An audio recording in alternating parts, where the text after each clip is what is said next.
Hello guys, welcome to my blog. तो आज हम लोग बेसिकली बात करने वाले हैं कि मेरी 12th की जो जर्नी थी, जो मैंने एक्सपेक्ट किया था कि मैं ऐसे स्टार्ट करूँगी वैसे करूँगी, और हम सब लोग भी ज़्यादा एक्सपेक्ट करते हैं कि तो मेरा 12th है, मैं तो उसमें ऐसे पढ़ूँगी, मैं इतने नंबर लाऊँगी, ये वो। पर एट द एंड अब गर्मी की छुट्टियाँ आ गई हैं और कैसा चल रहा है और कैसे मैंने मैनेज किया है, क्या मेरा मैनेजमेंट सही था और आपको क्या गलती नहीं करनी है। तो आइए जानते हैं कि रिव्यू की बात करते हैं, पहले बैच की बिना टाइम वेस्ट किए। तो बैच की रिव्यू की जहाँ तक बात है, तो बैच हमारा जैसे ही स्टार्ट हुआ तो मैंने क्लासेस लेने वैसे ही स्टार्ट कर दी थी। Classes basically max to max एक दिन में 2 क्लास और एक क्लास मैक्सिमम 2 आवर्स और एन एवरेज 2 आवर्स या फिर 1 आवर 45 मिनट 50 मिनट ऐसे चलती थी और अल्टरनेट पढ़ाते थे। आज जूलॉजी की क्लास चली तो कल बॉटनी की चलेगी, और अगर जूलॉजी में चैप्टर 1 चला फिर परसों जूलॉजी में चैप्टर 2 भी चलेगा, मतलब ऐसे अल्टरनेट करके उसमें क्लासेस चलती थी। तो मैंने क्लासेस की कई हद तक। और एक सीक्रेट है ये कि मेरा एक नॉर्मल कोचिंग भी था जो मैंने 9, 10, 11 फॉलो किया था, तो उसमें भी क्लासेस जो चलती थी फिज़िक्स की, वहाँ पे फिज़िक्स के टीचर बहुत अच्छे थे, मतलब बहुत अच्छे हैं थे नहीं। तो मैंने ये अपनी जर्नी में इंक्लूड किया कि मैं ऑफलाइन पढ़ने जाती थी कोचिंग क्लासेस में। जहाँ तक बात थी, मैं पढ़ने जाती थी, फिज़िक्स की क्लास शाम में होती थी वहाँ पे, और वो क्लैश कर जाती थी मेरी ऑनलाइन क्लास के साथ जो कि बैच में होती थी। तो कई बार ऐसा होता था कुछ वहाँ की क्लासेस ली, कुछ यहाँ की क्लासेस ली, बट मेरा ऑनेस्ट रिव्यू इतना है कि आपकी सेल्फ स्टडी को कुछ भी बीट नहीं कर सकता, चाहे वो कोई भी बैच हो, कोई भी ऑनलाइन क्लास, कोई भी ऑनलाइन वीडियो हो। बट अगर आप 60% ऑनलाइन वीडियो पे डिपेंड होकर 40% की प्रोडक्टिविटी सेल्फ स्टडी में रख रहे हो, तो ये प्रोडक्टिव नहीं होगा। आपको आधे से ज़्यादा अपने सेल्फ स्टडी सेल्फ प्रैक्टिस पर फोकस करना। ये नहीं कि वीडियो में क्वेश्चन सॉल्व हो रहा है तो कर लिए, वीडियो में सर पढ़ा रहे हैं तो नोट कर लिए, नहीं।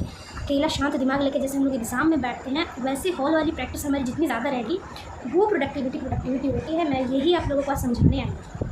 मैं अपनी कोचिंग क्लासेस जो ऑफलाइन वाली में कंटिन्यू रखी हूँ, अभी तक रखी हूँ, मैं वहाँ पे ऑफलाइन क्लास करती हूँ, फिर घर पे आके बैच की क्लासेस अटेंड करती हूँ। हाँ, अगर कोई टॉपिक वहाँ कवर हो गया तो उस टॉपिक की क्लास को स्किप करके मैं उस टॉपिक के क्वेश्चंस लगाना प्रेफर करती हूँ। और संडे मैं लाइब्रेरी जाती हूँ। लाइब्रेरी में मैं ना ही कोई वीडियो लेक्चर देखती हूँ, ना ही मैं लाइब्रेरी में कोई और क्या बोलते हैं ऑनलाइन चीज़ें देखती हूँ। मैं सिर्फ बुक और कॉपी और पेंसिल लेके बैठ जाती हूँ, क्वेश्चन सॉल्व करती हूँ, फिजिक्स के केमिस्ट्री के अल्टरनेटिव चैप्टर वाइज कवर करने की कोशिश करती हूँ। तो ये मेरा एजेंडा रहता है 12th का। और मैं बता दूँ, मेरे 12th क्लास का पहला एग्ज़ाम हुआ है और उसमें मेरे 87% आए हैं। जान रही हूँ उतना अच्छा नहीं है, बट मैं ऑनेस्टली बताऊँ तो क्लास 11 तक मुझसे फिजिक्स के क्वेश्चन हिलते नहीं थे। पर अब मैंने जब देखा है कि जैसे मैंने अच्छे कंटेंट के साथ कंटेंट से ज़्यादा प्रायोरिटी अपने सेल्फ स्टडी को दी है, तब से मेरी प्रोडक्टिविटी बहुत ही बढ़ी ही है। तो कुल मिला के बात इतनी है, आपका 12th है, एक ही साल है, बार बार नहीं आता है, और एक बार बर्बाद हो जाता है तो लाइफ डिस्टर्ब हो जाती है। और जहाँ तक बायो की बात है, तो बायो में आप किसी का भी नोट्स से पढ़ो, वो सिर्फ रिवीजन में आप हेल्प है। बायो में आप हमेशा सेल्फ नोट्स करें। भले ही आप किसी का लेक्चर देख रहे हो तो ये नहीं कि लेक्चर से नोट्स पीडीएफ से उठा लिए, नहीं। अपना हाथ, अपना दिमाग, अपनी भी माइंड लगा के कि क्या चीज़ मैम समझा रही हैं उसको अपने से ऐड ऑन करो, अपने से लिखो। कभी भी डिजिटल नोट्स पे डिपेंडेंट मत होना अनटिल एंड अनलेस तुम रिवीजन करो। पहला पढ़ाई का गोल हमेशा तुम्हारा खुद की नोट्स, खुद की सेल्फ प्रैक्टिस, खुद की प्रोडक्टिविटी लेवल से जज करना। कभी किसी का डिजिटल नोट्स से सिर्फ रिवीजन। हैंड रिटन नोट्स हमेशा मस्ट होते हैं डिजिटल नोट्स के पहले। डिजिटल नोट्स तो एनी वेयर एनी टाइम अगर कोई रिवीजन करना है, शॉर्ट नोट्स, माइंड मैप चाहिए तो ठीक है, बट डिटेल्ड एक नोट्स होना चाहिए हर एक चैप्टर, हर एक कॉन्सेप्ट, हर एक फॉर्मूला जो भी है। और फिजिक्स की जहाँ तक फॉर्मूला शीट की बात है, तो आपको फॉर्मूला शीट बनाने को होता नहीं, कुछ बच्चे कहते हैं फॉर्मूला शीट बना लो नहीं तो तुमको फॉर्मूला नहीं याद। नहीं, फॉर्मूला शीट आप डिजिटल लो प्रिंट आउट करवा के जहाँ आप पढ़ते हो, बहुत लोग कहते हैं वहाँ चिपका लो।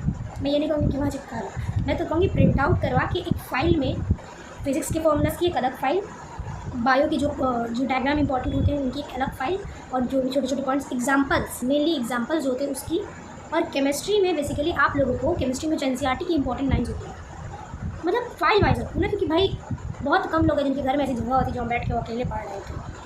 ये लोग के घर में होता है, या तो फिर अगर आप लाइब्रेरी ज्वाइन किए हो तो वहाँ अपनी सीट पर लगा लिया, बट कैजुअली जैसे हम और आप हैं तो एक फ़ाइल में रखो ताकि आप कुछ नहीं। वैसे तो दिन में 2 ही क्लास होती है, दिन में 2 क्लास मीन्स मैक्सिमम 4 आवर्स। अब बाकी 4 आवर्स के अलावा आपको टाइम मैनेज करना है। आपको 4 आवर्स के अलावा कितने आवर्स आप दे पा रहे हैं किस चीज़ को? Self study, self practice. अकेले इस क्वेश्चन में ये कह रहा है क्या करना था, माइंड शार्प होता है। वीडियो चलता रहता तो पता चला आधा क्वेश्चन लगा रहे तो सर ने लगा दिया, हो ऐसे होगा समझिए, तो आपने अपने दिमाग नहीं लगाया। कुछ क्वेश्चन अपने दिमाग लगा के मसीहा बन जाते हैं, अरे मैंने तो लगा लिया। But that's not the point, that's not the context of what you are doing, that is totally wrong. If you are dependent on any content, on any lecture, on any teacher, is totally dependent होना बेकार। एक teacher भी हमें कभी नहीं चाहेगा कि आप उस पर टोटली डिपेंड हो जाए। टीचर हमेशा चाहेगा कि आप वो क्वेश्चन लेके आप आंसर बताओ। यही होना चाहिए। माइंड को शार्प बनाइए और अच्छे से 12th करिए।